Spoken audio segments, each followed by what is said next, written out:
Hello everyone, my name is Aarti and you're watching HW News. 2 days after taking over Kabul and thereby capturing Afghanistan, the Taliban addressed their first press conference yesterday. The country is witnessing chaos, fear and uncertainty in the last 2 days since the extremist group took over the country's rule in hands. In Kabul, thousands of people thronged to the airport to board planes leaving the country to escape the Taliban rule. For them, Taliban rule reminded of the era 20 years ago witnessed by the previous generation that took the country centuries back. It meant public execution, stoning and hardline Sharia law implementation and oppression of women's rights. Amid the mayhem in the capital, people trying to escape the country, the Taliban, now in charge of the country, addressed a press conference apparently to clarify their stance on certain key issues. Through the press conference, Taliban sought to portray that it has changed over the last 2 decades. Taliban 2.0 is not same as Taliban in the 1990s. Now, Taliban spokesperson Zabihullah Mujahid addressed the press conference and reiterated that there will be no execution and punishment, which were the hallmarks of the Taliban's previous time in power 2 decades ago. On Monday, after Afghanistan President Ashraf Ghani fled the country and the US fast-paced its evacuation drive, the Taliban declared that the war was over.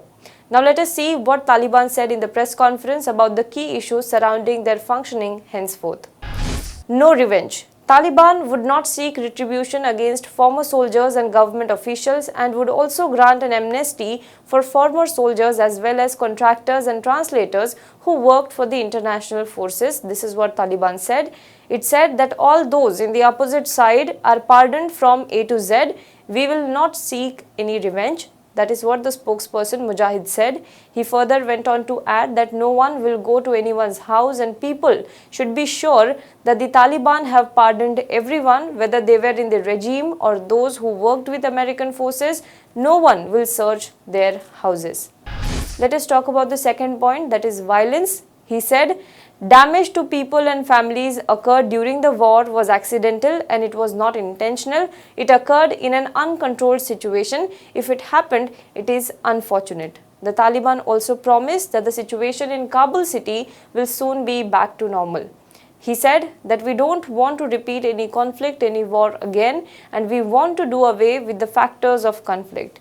He added that animosities have come to an end and we would like to live peacefully. We don't want any internal enemies and any external enemies as well.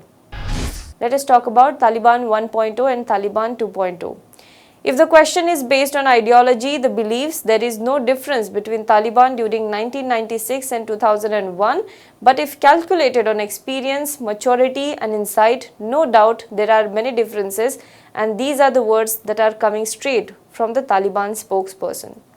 Let us talk about women's rights. When the Taliban spokesperson was asked about women's rights in the Islamic Emirate of Afghanistan, now that is what they want to name Afghanistan as, the spokesperson said that rights of women will be under the Sharia law. There will be no discrimination against women, but they have to live under the framework of Sharia law.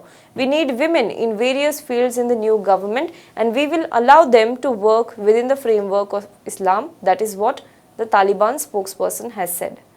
Let us understand what the Taliban spokesperson said about media. He said that the media should be neutral, Islamic values should be taken into consideration and the media should broadcast on the basis of national values. We do not allow broadcasts against national interest and values, and no broadcast should contradict Islamic values. They should be impartial. No one should broadcast anything that goes against the national interest. Let us talk about international relations. When asked about whether Taliban would allow resuming of diplomatic channels with other countries, the spokesperson said that Taliban would not allow Afghanistan to be used as a base for attacking other countries as it was in the years before 9/11. He further said that securities of embassies are very crucial for them and they will not allow anyone to harm the embassies. Now, earlier in the day, a top Taliban official met with Qatari official before reportedly leaving the country for Afghanistan.